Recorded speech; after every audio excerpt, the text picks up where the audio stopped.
Assalamualaikum warahmatullahi wabarakatuh. Allahumma inni uqaddimu laka baina kulli nafasin wa lamatin wa tarfatin yatrifu biha ahlus samawati wal ardi wa kulli shay'in fi kain aw qad uqaddimu lana kulli.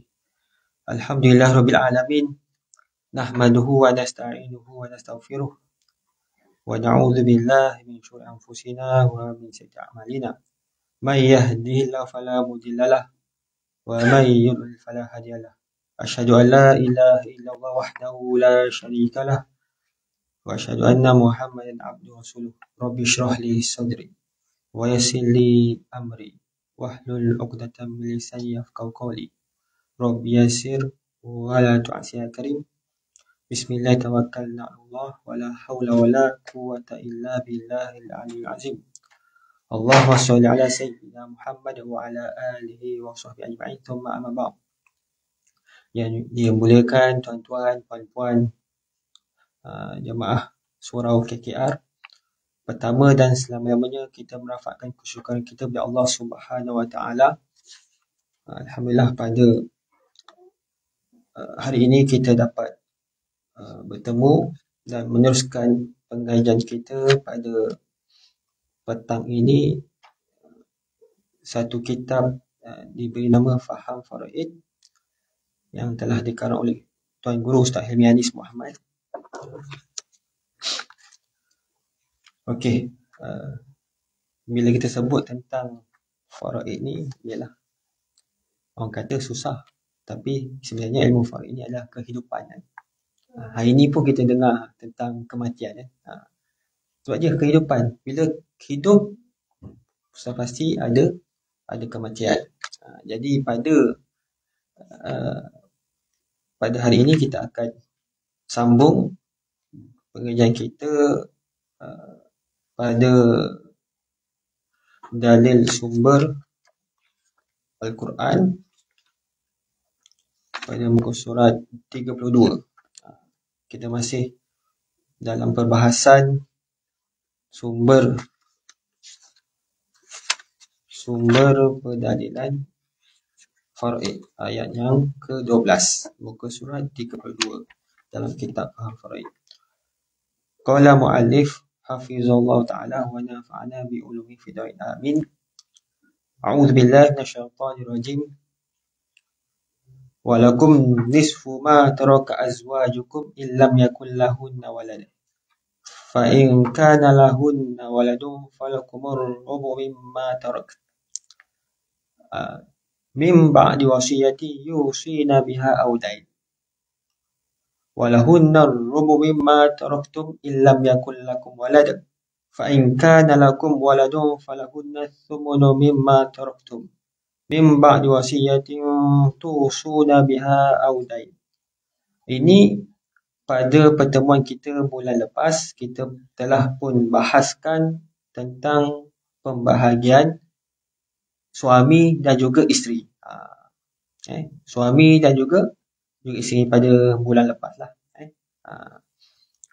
Cuma kita nak recall ataupun ulang kaji tentang pelajaran kita pada bulan lepas. Suami ada dua bahagian. Sama ada suami mendapat 1/2 an-nisfu ataupun 1/4 ar-rubu'. Ada dua, 1/2 ataupun 1/4. Dia bukan, bila Allah sebut suami sama ada 1/2, 1/4, maka dia salah satu keadaan suami sama ada dapat 1/2, setengah ataupun 1/4. Dia ada syarat dia. Ada syarat dia lah. Suami akan dapat bahagian paling banyak 1/2 setengah jika si mati itu tidak anak atau ke bawah. Tapi dalam Quran sebut anak, tapi bila ditafsirkan, ia bukan sekadar anak, tetapi hingga ke bawah, anak, cucu, cicit. Kadang-kadang ada situasi tu anak tak ada. Ustaz, saya suami tapi tak ada anak. Anak saya dah mati dah. Dia pun tentukan. Rupanya ada cucu. Anak dia dah mati, kemudian dah kahwin, kemudian ada cucu. Bukan anak tunggal lah. Dia Anak meninggal, ada cucu. Cucu juga mempengaruhi bahagian suami si mati. Maka suami dapat 1/2 jika tidak ada anak, dan suami mendapat 1/4 jika ada anak ke bawah. Yang memberi kesan suami adalah anak dan ke bawah lah. Begitu juga isteri lain. Suami 1/2, 1/4. Kalau isteri 1/4, 1/8. Dia setengah daripada 1/2. 1/2 setengah dia ialah 1/4. Setengah daripada 1/4, 1/8. Kalau cara nak ingat lah. Cara nak ingat 1/2, 1/4 suami. Kemudian bahagian isteri dia setengah. Setengah daripada 1/2 tu, bagi 2 lah. Sebab tu 2 darab 2/4. 1/8, 1/4 setengah daripada tu. 1/4, 4 darab 2, 8. 1/8. Itu cara nak ingat lah. Maka isteri berbeza dengan suami. Dan juga ada syarat dia sama seperti suami tadi.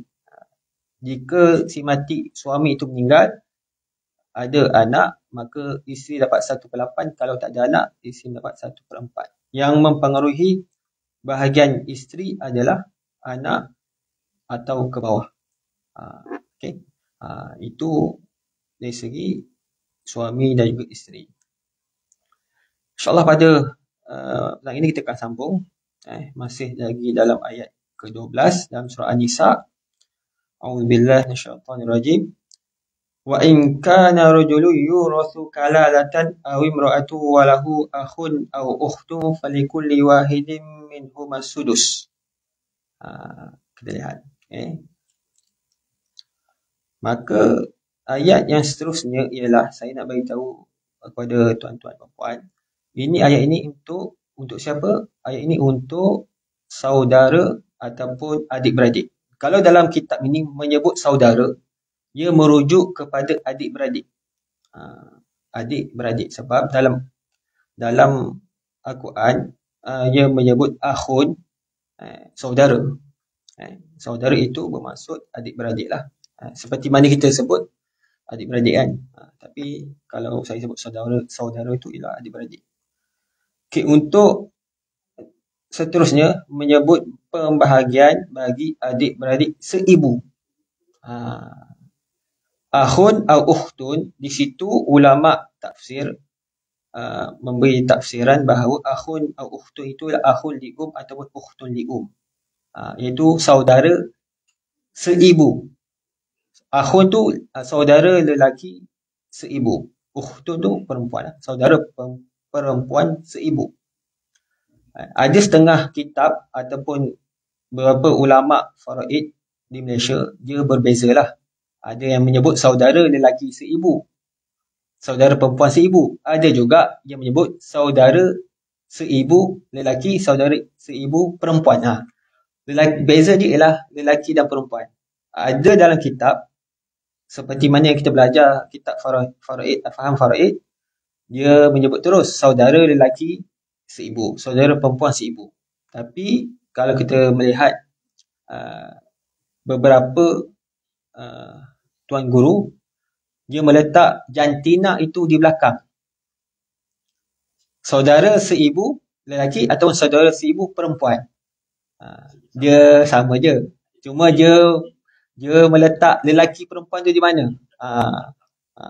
Kalau kitab ni kita jumpa saudara lelaki seibu, saudara perempuan seibu. Lelaki perempuan dia tak kat tengah. Lepas saudara tu, saudara lelaki seibu, saudara perempuan seibu. Sebab saya jelaskan sebab takut nanti mungkin dah khatam kitab ni, beli kitab lain, tengok lain pula, sama je. Cuma ia meletakkan hujung jantina itu, dia mudah ingat lah. Sebab kalau dalam kita belajar bahasa Arab kan, nak mengenal kalimah mu'annas atau muzakkar. Muzakkar ni lelaki lah, mu'annas ni perempuan. Yang melihat dari sudut tu lah tanda yang senang kita nampak dalam bahasa Arab ialah ia ada ta marbuta. Contoh lah, seorang pelajar kan, talibun satu lagi, itu kalau seorang pelajar lelaki. Kalau perempuan, talibatun. Beza je kat mana? Kat hujung. Talibun seorang pelajar lelaki, talibatun seorang pelajar perempuan, ambil semangat dalam bahasa Arab tu, dia tafsirannya dia meletakkan lelaki perempuan di hujung. Itu mungkin lah, itu anggapan saya lah, saya tak tahulah mengenai kitab macam tu, tapi saya beranggapan macam tu. Okay, maka kalau kita tengok juga dalam software e-Faraid yang telah dibangunkan oleh Majlis Agama Islam Selangor, dia guna juga macam tu. Dia hujung, dia letakkan jantina di hujung. Saudara seibu lelaki, saudara seibu perempuan di hujung. Sama juga dengan ulama besar juga di Malaysia, Tuan Guru Ustaz Wan Abdul Halim, guna juga jantina itu di hujung. Sama juga Tuan Guru Ustaz Tirmizi pun dia guna hujung. Cuma dalam kitab Tantuan dia gunakan jantina itu di tengah-tengah. Saudara lelaki seibu, saudara perempuan seibu. Maka ayat yang kita bacakan tadi merujuk kepada pembahagian saudara lelaki seibu dan juga saudara perempuan seibu. Mereka salah seorang, kalau ada seorang, sama ada saudara lelaki seibu ataupun saudara perempuan seibu, antara seorang lah, maka mereka akan dapat 1/6. Contoh, si mati ada saudara lelaki seibu. Saudara lelaki seibu, iaitu adik-beradik seibu, sama ibu lain bapa, ada seorang dapat 1/6. Atau si mati meninggal, ada saudara perempuan seibu, sama juga akan dapat 1/6. Dia tidak kira lelaki ke perempuan, ada seorang, salah seorang, maka 1/6. Itu 1/6. Itu maksud ayat di sinilah. فَإِنْ كَانُوا أَكْثَرُ مِنْ ذَلِكَ فَهُمْ شُرَكَاءُ فِي الثُّلُثِ. Ayat seterusnya menerangkan bahawa tafsirannya, apabila lebih daripada satu, mereka akan dapat 1/3, iaitu as-sulus. Mereka ni tidak mengira jantina. Tidak kira jantina, sama ada lelaki ataupun perempuan, lebih daripada satu, maka mereka akan dapat 1/3. Tadi kalau ada seorang, 1/6. Kalau lelaki tak kira lah, saudara lelaki seibu ke, saudara perempuan seibu ke, seorang salah seorang ada 1/6.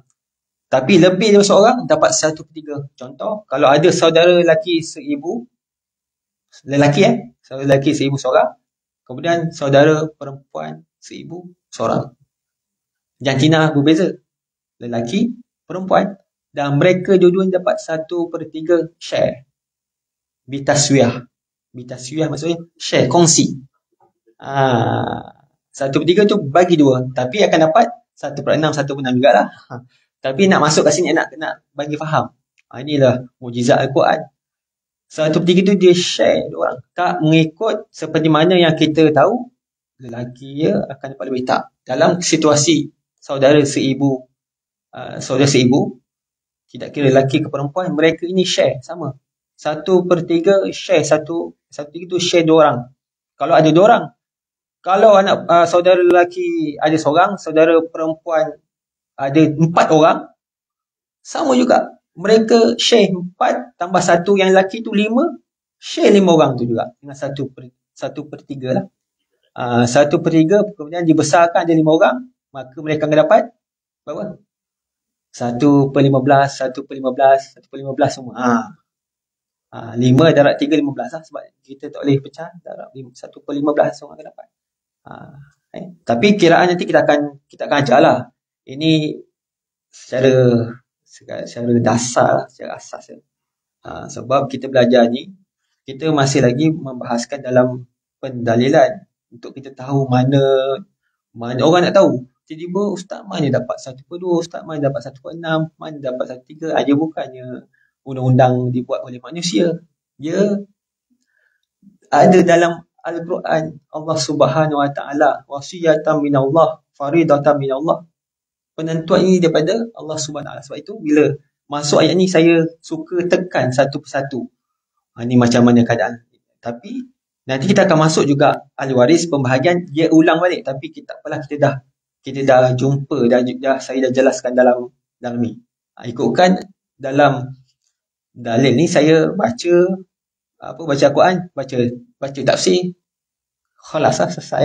Tapi tak, saya nak jelas supaya tuan-tuan, puan-puan nampak bahawa pembahagian ahli waris ini bukan undang-undang manusia buat, tetapi adalah daripada Allah Subhanahu Wa Taala. Okey. Okey, kita sambung. Min ba'di wasiyati yusa biha aw daini ghairu mudar wasiyatan min Allah. Wasiyatan min Allah wallahu alimun halim. Sama juga seperti mana kita lihat, tuan-tuan. Ingat, sebelum pembahagian agih kepada ahli waris, perlu setelah dipenuhi wasiat yang dibuat olehnya dan setelah dibayar hutangnya dengan tidak menyusahkan kepada ahli waris. Sebelum kita nak agihkan, ada tuntutan ataupun ada perkara-perkara ataupun ada hak-hak berkaitan tentang harta peninggalan si mati. Dia bukan apabila berlaku kematian terus bagi. Allah terangkan bahagian, tapi lepas tu ingat, mimba di wasiyati yusa bi'au daini ghairu mudar. Ingat, setelah selesai wasiat, setelah bayar hutang, baru kita agihkan kepada ahli waris yang berhak. Demikianlah ketentuan Allah, wasiyatan min Allah. Wallahu alimun halim, dan Allah Maha mengetahui, Maha penyantun. Surah Nisa ayat ke-12. Kita nampak tak? Maksudnya, selepas suami isteri, Allah menerangkan saudara lelaki seibu, saudara perempuan seibu. Kadang-kadang masyarakat kita kan terlepas tentang adik-beradik seibu ni. Dia ada istilah, orang panggil adik-beradik seibu ni, tapi saya tak sebutlah. Mungkin pernah dengar macam tak berapa elok kan, istilah apa adik-beradik tu, ada, nanti boleh tahu. So sebenarnya mereka ada hak, walaupun adik-beradik seibu. Maksudnya ibu kahwin dan ada anak, dan mereka ni sama ibu lain bapa. Mana dalil tentang adik-beradik seibu, sebapa dengan juga sebapa? Ni di akhir surah Nisa ayat 176. Dalil ini menunjuk untuk saudara seibu sebapa dan juga saudara sebapa. Okey. A'udzubillahi minasyaitonirrajim. Yastaftunaka qulillahu yuftikum fil kalalah. Ini mru'un halaka laysa lahu waladu wa lahu ukhtun falaha nisfu ma tarak wa huwa yarithuha illam yakul laha walad. Yang maksud, mereka meminta fatwa kepadamu tentang kalalah. Apa maksud kalalah ni? Katakanlah Allah memberi fatwa kepadamu tentang kalalah. Kalau tuan-tuan tengok di nota kaki kitab tersebut 37, berasal daripada perkataan al-kulla yang bermaksud lemah. Al-kalalah di sini bermaksud si mati tidak mempunyai ayah serta keturunan ke atas datuk moyang laki dan anak serta keturunan ke bawah, cucu cicit. Maksudnya kematian tersebut tidak ada ayah, datuk moyang, tidak ada ke bawah, anak, cucu, cicit. Sebab apa, tuan-tuan? Sebab sekiranya mereka ni ada, ayah ada, anak lelaki ada, akan menghalang adik-beradik. Maka adik-beradik si mati tak dapat lah. Tapi datuk ada perbahasan lain. Dalam kitab ni, tuan-tuan, ataupun dalam bab faraid, antara yang paling panjang perbahasannya atwal masalah, iaitu masalah jad ma'al ikhwah, iaitu permasalahan datuk bersama saudara. Sebab apa? Kalau kita lihat, tuan-tuan, bapa dengan datuk ini, apabila bapa tidak ada, datuk akan mengambil posisi ataupun mengambil kedudukan pembahagian seperti bapa. Tapi adalah bapa bab yang tidak boleh sepenuhnya seperti bapa. Walaupun datuk ganti, kalau ayah meninggal, datuk boleh dapat sebab ayah tak ada. Datuk boleh dapat. Datuk kepada apa? Datuk kepada sebelah bapa. Kena itu kena faham. Datuk kita ada dua kan. Datuk sebelah bapa, datuk sebelah ibu. Datuk sebelah bapa adalah ahli waris. Datuk sebelah ibu adalah ahli keluarga. Dia bukan ahli waris. Keluarga je. Ataupun dipanggil zawi arham lah. Peringkat yang lain lah. Peringkat yang lain. Maka di situ, dia ada keadaan yang mana datuk tidak seperti bapa. Bapa boleh menghalang adik-beradik, semua adik-beradik. Tapi datuk tak boleh menghalang semua adik-beradik. Kecuali 4 tu. Apa 4 tu? Ayat ni. Untuk saudara lelaki seibu sebapa, saudara lelaki sebapa, saudara perempuan seibu sebapa, saudara perempuan sebapa. 4 orang ni, dan datuk tidak boleh menghalang. Nanti ada perbahasan yang panjang kat situ, nanti kita akan melihat lah. Panjang tuan-tuan, tajuk ni. Datuk tu sebab kena kira pula. Kena kira tu memang kira lah, confirm lah. Lepas tu kira pula bukan sekali. Ada kalau sama fardu lain, sama saudara lain, kena ada tiga kiraan, ada 2 kiraan. Tu banyak kita masuk lah. Kemudian kira tu mana datuk paling menguntungkan datuk. Itu orang akan ambil. Tu insyaAllah tuan-tuan. Panjang lagi tu. Okay, tak apa. Kita ambil yang asas tu. Dapat asas pun okey juga. Okey. Ini mru'un halaka laysa lahu waladu walau ukhtun falaha nisfu ma tarak. Okey, jika seorang meninggal dunia dan tidak mempunyai anak dan mempunyai saudara perempuan, seibu sebapa atau sebapa, maka bagi saudaranya yang perempuan itu 1/2 daripada harta yang ditinggalkannya. Okey. Ini maksud dia apa tuan-tuan? Kalau seorang tu mati, tidak ada kalalah tidak ada waris atas, waris bawah, hanya ada adik-beradik, maka kalau situasi itu hanya ada saudara perempuan seibu sebapa ataupun saudara perempuan sebapa seorang, mereka akan dapat 1/2. Setengah lah. Saya dengar. Wahuwa yarithuha illam yakul laha walad.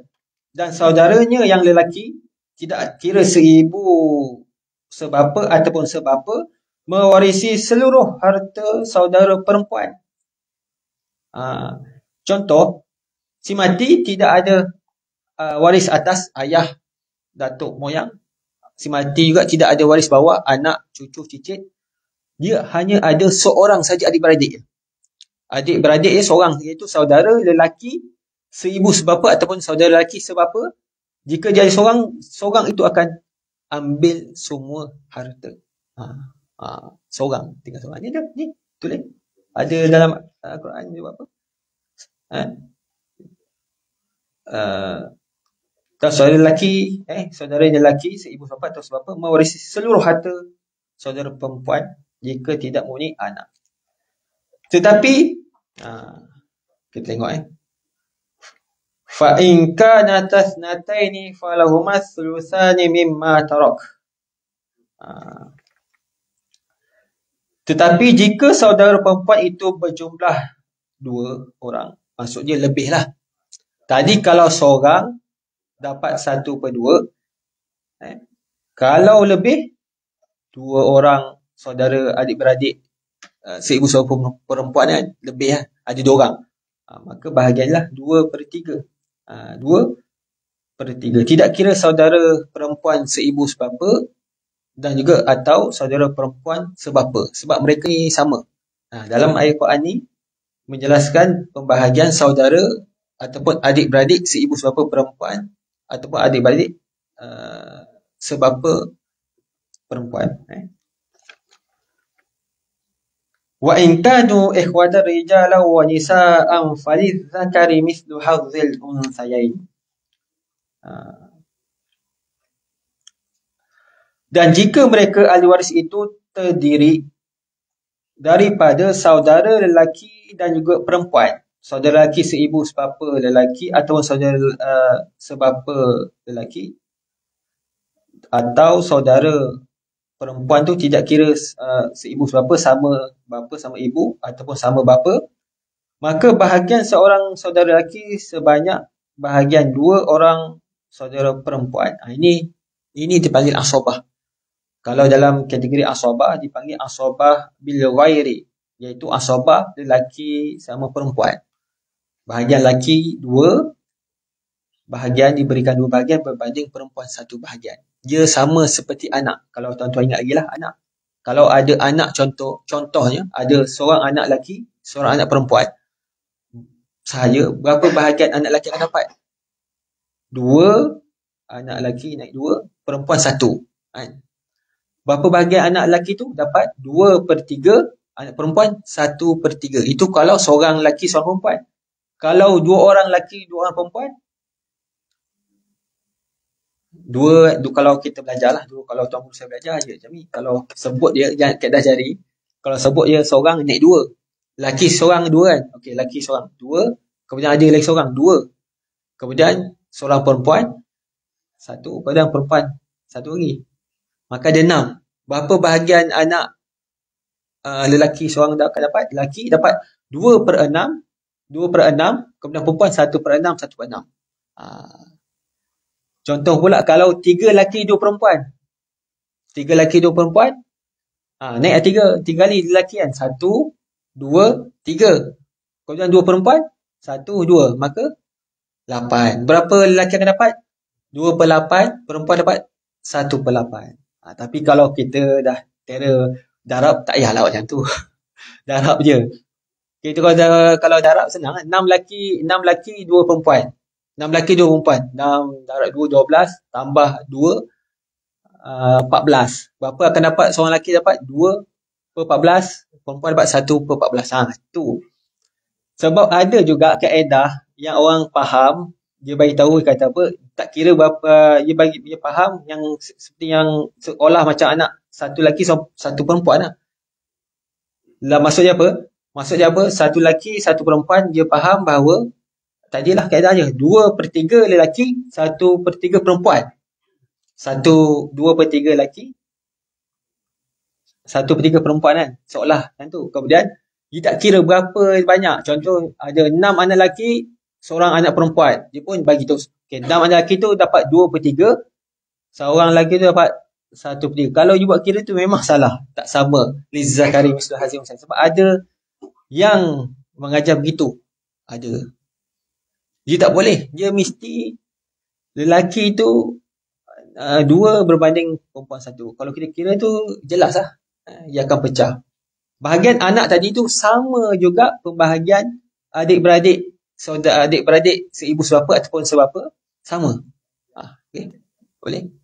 Dia katalah dia ada 5 adik-beradik. Okey. Yang meninggal lah. Okey. Jadi untuk pembahagian adik tadi, yang dimana yang orang tadi Okey. ataupun dia kena selesaikan. Ini dalam bab dipanggil takharush. Dia takharush ada bab ni. Dia tapi di belakang. Biasanya orang tak sempat belajar dan meninggal kan. Tak tahu ada bab ni. Dia tak sampai. Tapi betul. Biasanya kalau dalam kitab, saya satu lagi kitab yang nipis ni. Saya ada juga mengajar ni kitab ni. Nipis. Kitab ni pula Ustaz Husairi. Presiden Doa Farid Malaysia. Dia letak bab takharush tu dekat hadapan. Sebab dia tahu dah orang akan tanya bab ni banyak. Macam mana nak takdir? Okey. Pertama, dalam bab takharush, saya masuk sedikit masuk Datuk untuk bab takharush penting sebenarnya. Sebab seperti mana Tuan Haji tanya ni. Bila ada 5 beradik, dia cakap okeylah 5 orang adik-beradik. Kemudian cakap 2 ni tak nak lah. Bagilah adik-beradik 3 orang betul macam tu kan. Bagilah ikut. Dia cakap bagi ikut. Tapi sebelum itu, memang dalam konsep ilmu faraid dia ada. Cumanya, dia perlu didahulukan faraid sebab apa? Sebab dia mesti tahu terlebih dahulu, kemudian dia tolak. Sebab kalau dia tolak apa? Contohlah, kita tak tahu, tiba, tak apalah, Imam ambil tahu. Takut apa? Takut jadi 2 sebab. Salah satu, Salah satu memang betul lah dia ikhlas, memang dia nak ambil apa. Yang kedua mungkin bergaduh, kecil hati, makan hati, tak apa, aku pandai lah aku malah ambil campur. Itu mungkin mungkin kedua. Sebab itulah, sebab ada satu kes saya pernah dalam kes ni anak adik-beradik, tapi cuma bukan tolak lah, cakap ustaz dia ada 3 orang lelaki 3 orang perempuan. Kemudian cakap ustaz kami dah bincang adik-beradik, kami nak bagi sama rata semua sama 6. Lepas tu saya pun dah tahulah berapa bahagian. Tak apa ustaz, kami dah bincang dah. Tak apa, dalam ilmu faraid dia punya SOP SOP yang dia punya, sebenarnya kita kena tahu dulu baru kita tolak hak lah. Kemudian bila dah selesai dah faraid, lepas tu seorang tanya adik bongsu tu kan, ustaz, bongsu lelaki, yang sulungnya perempuan. Perempuan tak bagi sama rata lah, sebab dia tahu dah, mungkin belajar faraid kot, nanti dapat sikit. Kemudian adik bongsu tu, ustaz, rupanya kalau ikut faraid dapat banyak, dapat bagi sama rata. Ustaz boleh tak ikut faraid? Dah mula dah. Asalnya dia setuju. Sebab itulah lebih baik kita tahu terlebih dahulu dan kemudian kita lepaskan hak. Sebab apa tuan-tuan? Kalau anda kata, kalau kita tak mengetahui berapa bahagian, kita mungkin tak apa-apa, mungkin tak apa-apa. Tapi kalau kita tahu bahagian, semua dah tahu dah bahagian, tak apalah, kita bahagian anak lelaki tu bagilah samalah. Itu merupakan bahawa dia tahu, dan anak perempuan ataupun akak dia tahu adik berkorban ataupun lelaki ni menginfak atau hadiahkan bahagiannya untuk sama, dia berkorban untuk bagi sama rata. Ikutkan bahagian yang akan dikurangi adalah bahagian lelaki. Kalau 3 lelaki 3 perempuan, berapa? 8 lah. 3, 2, 6 tambah 2, 8.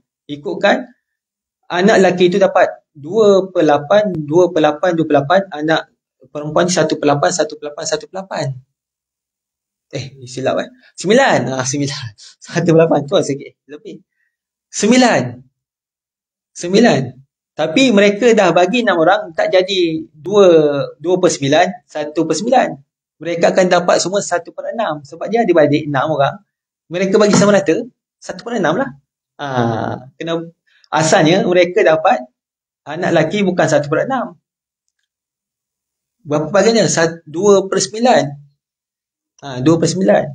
Memang dapat perpuluhan, tak nampak dah tuan. Apa mula ustaz ni tak nampak. Bagi dengan duit lah, baru nampak. Bagi dengan duit lah, baru nampak kan. Bagi duit, saya bagi contoh lah. 100,000. Contoh, saya banyak sikit lah. Nampak duit sikit kan. 100,000. 100,000. Okey, 100,000 kalau kita kira, 2 bagi 9 darab 100,000. Okey. Asalnya dia dapat 5,555.55 sen. Ada 55 tak habis. Itu cara nak dapat, nak tahu. Maksudnya 2/9 darab berapa keseluruhan harta yang ditinggalkan. 2/9. Kalau sebab 2 bahagi 9 darab 100,000, maka anak lelaki akan dapat 5,555.55. Tapi kalau nak bagi sama rata, lelaki akan dapat apa? 1 bahagi 6 darab 100,000. Betul ke saya kira ni? 2 bahagi 9 darab 100. Apa betul? Silap.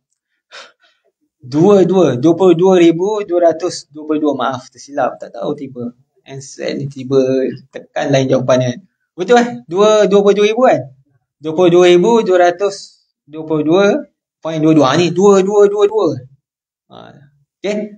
Itu asalnya anak lelaki dapat. Tapi kalau nak bagi sama rata, 1 bahagi 6 darab 100,000, berapa dapat? 16,666.66. Maka berapa beza dia? Berapa beza dia tuan? Sebab itu anak bongsu, banyak juga Ustaz dekat faraid. Ni lah kes dia.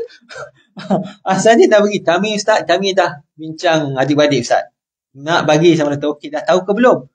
Dah tahu tolak ke berapa? Tahu. Ini konsep bila lelaki tahu asal ni dapat 22,000, lalas dapat 16,000, berapa beza tu tuan-tuan?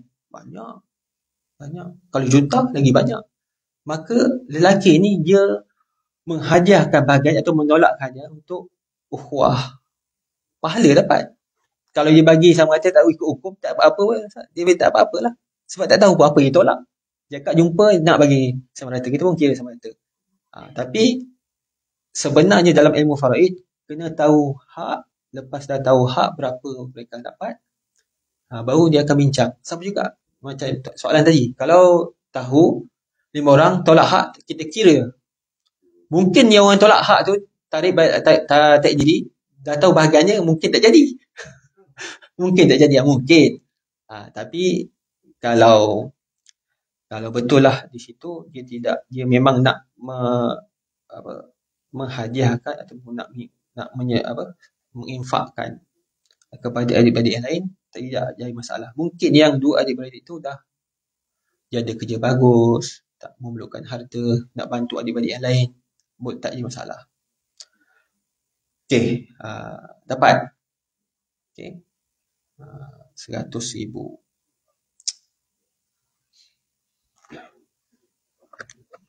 Okey. Mana kita ni? Begitulah sama anak tadi sama juga adik-beradik seibu sebapa dan juga sebapa, tidak kira lelaki ke perempuan, dia 2 nisbah 1. Kalau tuan-tuan perempuan lihat tadi di ayat yang ke 12, saudara lelaki seibu, saudara perempuan seibu, Allah tak sebut macam tu kan? Tu tak? Lizzakari mislu hadzil unsayain, tak ada. Kalau dia mereka ni ramai mana pun, dia 1/3, dia tidak kira jangkina. Kalau saudara adik-beradik seibu, lelaki ataupun perempuan. Tapi kalau adik-beradik ataupun saudara seibu sebapa ataupun sebapa, lelaki perempuan, dia ada beza dia. Ada beza dia. Sebab telah terang lagi bersuluh, Allah menyebut falidzakari mithlu hadzil unsayain. Sebab itu kalau orang yang belajar tentang ayat Quran ni, kadang bila sampai dia tidak ada anak, dia hanya adik-beradik, dia akan guna ayat yusikumullahu fi auladikum lidzakari mithlu hadzil unsayain. Itu tak betul, sebab ayat itu untuk anak.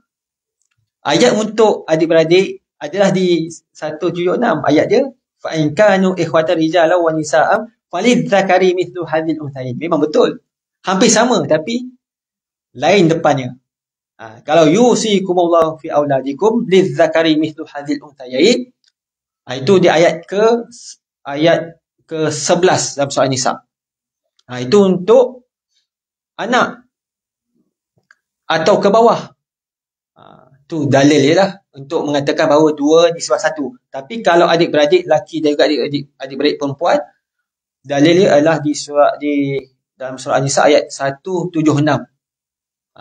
Fa wa in kanu ikhwatan rijalan wa nisaan falidzakari mithlu hadzil unsayain yubayyinullahu lakum an tadillu wallahu bikulli syai'in alim. Wallahu bikulli syai'in alim. Okey, jadi supaya Allah menerangkan hukum ini, iaitu faraid, kepadamu, kepada kita semua, supaya kamu tidak sesat. Dan Allah Maha mengetahui segala sesuatu dalam surah An-Nisa ayat ke-176. Okey, sebab penurunan ayat ini, asbabun nuzul ayat surah An-Nisa ayat 176 adalah riwayat Imam An-Nasai daripada Sayyidina Jabir. Sayyidina Jabir dia berkata, ketika aku sedang sakit, Rasulullah SAW datang bertemu dengan aku. Masa Sayyidina Jabir sakit, Rasulullah datang menjenguk lah. Sebab ini pun antara sunnah Nabi kan, ataupun kata apa, antara hak sama Muslim kan, itu menziarahi orang sakit. Maka aku berkata, wahai Rasulullah, aku ingin berwasiat memberi 1/3 daripada hartaku kepada adik-beradik perempuanku. Dia kata apa? Aku nak beri. Sebelum ni tuan-tuan kena tune bahawa ayat tentang faraid tak ada lagi, tak wujud. Dia tak wujud lagi. Maka sahabat bila berlaku dia rasa macam nak mati, sakit nak mati, akan cakap, dia akan tanya soal, boleh tak aku nak bagi? Dia kata ayat dia wasiat lah. Wasiat sebab dia, time tu tak ada faraid lagi. Tak ada hukum faraid. Maka dia nak bagi wasiatkan kepada adik-beradik perempuanku 1/3. Maka Rasulullah kata apa? Baik. Aku berkata lagi, aku ingin berikan setengah.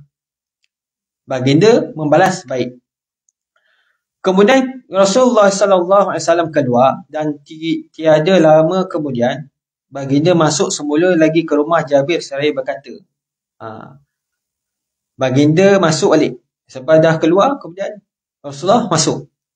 Aku merasakan kamu tidak akan mati kerana penyakitmu ini.